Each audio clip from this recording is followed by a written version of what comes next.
আজ ৭ই জানুয়ারি মঙ্গলবার বাংলাদেশের অন্তর্বর্তীকালীন সরকারের উপদেষ্টা এসবি এবং সিআইডি কার্যালয় পরিদর্শন করেন।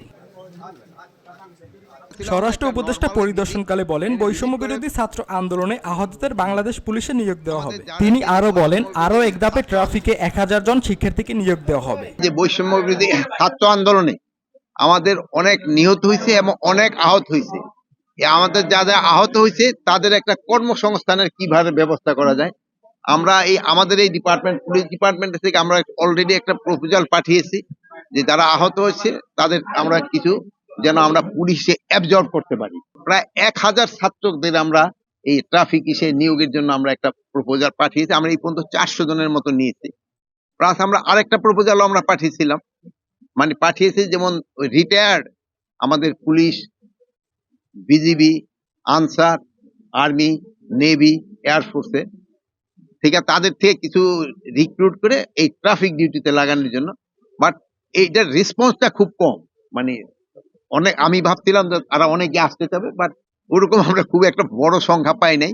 আপনারা এটা প্রচার করে দিতে পারেন, যদি আসে আমরা এই একটা বড় সংখ্যা নিব। সাংবাদিকদের প্রশ্নে স্বরাষ্ট্র উপদেষ্টা বলেন, বিগত সরকারের সবচেয়ে বড় সমস্যা ছিল মানি লন্ডারিং। তিনি অতি তাড়াতাড়ি বাংলাদেশ ব্যাংক থেকে মানি লন্ডারিং এর রিপোর্ট চেয়েছেন। বিগত সরকারের বড় সমস্যা ছিল মানি লন্ডারিং। আমার এই যে মতিউর রহমান সাহেব আছে, আমি কিন্তু আপনি যেটা বলছেন ওই পয়েন্টের উপরে আমি তার হেরাস করছি বেশি। আমি বলছি তার প্রথম টাস্কিং হবে মানি লন্ডারিং, এই যে বাংলাদেশ ব্যাংক থেকে যেটা হয়েছে ওইটার রিপোর্ট উনি আমার কত আগে দিতে পারে। মানি লন্ডারিং টা আমাকে সবচেয়ে বেশি হয়েছে, এটা নিয়ে আমি বলছি তারা যত তাড়াতাড়ি রিপোর্টটা দিতে পারে। এখন হলে যদি তারা ইনভেস্টিগেশন করে, ইনভেস্টিগেশন সময় ক্ষেপণ করে কোনো লাভ নেই। আমি একটা রিপোর্ট চাই যে কারা কারা এটার সাথে জড়িত। এখন আমি ওই যদি ইনভেস্টিগেশন করতে আমার ১.৫-২ বছর ৩ বছর চলে যায়, ওইটার তো কোনো কার্যকরিতাই থাকে না সেই সময়।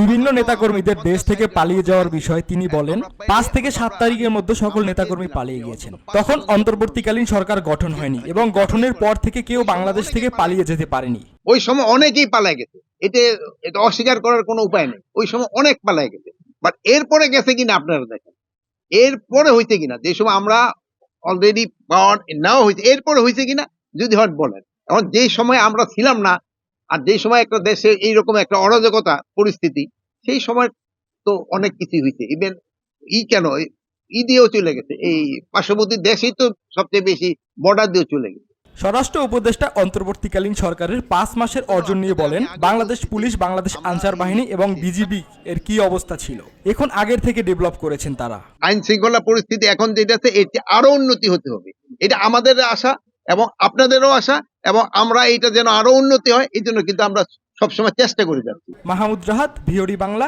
ঢাকা।